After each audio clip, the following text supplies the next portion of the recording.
នេះមកសុំរីគុណការងារមិនសិនចាក់មួយតែខ្ញុំអត់លើកឈ្មោះទេណាអត់លើកក្រុមទេអញ្ចឹង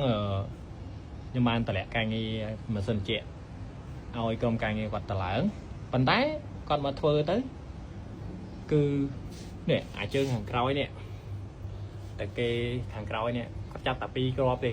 ខាងនេះ2ខាងនេះ2អញ្ចឹងទៅហើយចៅនេះគាត់ចាប់តែ1គ្រាប់គឺក៏2គ្រាប់អញ្ចឹងទៅ1គ្រាប់នេះ1គ្រាប់នេះចឹងទៅមានកណ្ដោលមានអីទេអញ្ចឹងយ៉ាខ្ញុំឲ្យគាត់ធ្វើទៅដល់ពេលឃើញគាត់ធ្វើឲ្យតឹងទុំពេកខ្ញុំឈប់ឲ្យគាត់ធ្វើខ្ញុំធ្វើឲ្យក្រុមការខ្ញុំធ្វើខ្លួនឯងនេះក្រុមការខ្ញុំធ្វើក្រុមខ្ញុំធ្វើខ្លួនឯងហើយខ្លួនឯងគឺកម្រិតនេះខ្ញុំទៅយកបានត្រឹម70ទៅ80%ទេប៉ុន្តែគឺការងារនេះខ្ញុំឲ្យគាត់យក4គ្រាប់គុំម៉ាស៊ីនចាក់ទាំងអស់4គ្រាប់ខាងនេះ4គ្រាប់ហើយអាកណ្ដោលនេះគឺគាត់ត្រូវតែមានហើយខ្ចៅនេះឲ្យធ្វើម៉េចចាប់ឲ្យគ្រប់4គ្រាប់អត់មានចាប់តែ2ទេបងប្អូនគ្នាមើលបាននេះអានេះមាន4អានេះក៏4ដែរឃើញអត់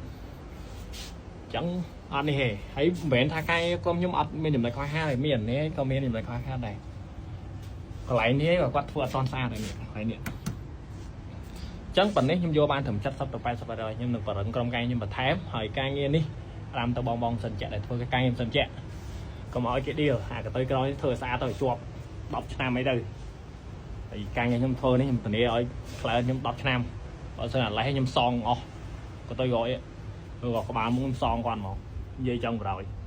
ហើយខាងស្នាមអត់ protect ចាំមើលឲ្យក្រុមការខ្ញុំសម្អាតព្រោះហ្នឹងក៏ពួកខ្ញុំបាន protect វាឲ្យដែរអូខេវីដេអូខ្ញុំមានប៉ុណ្្នឹងទេអរគុណច្រើន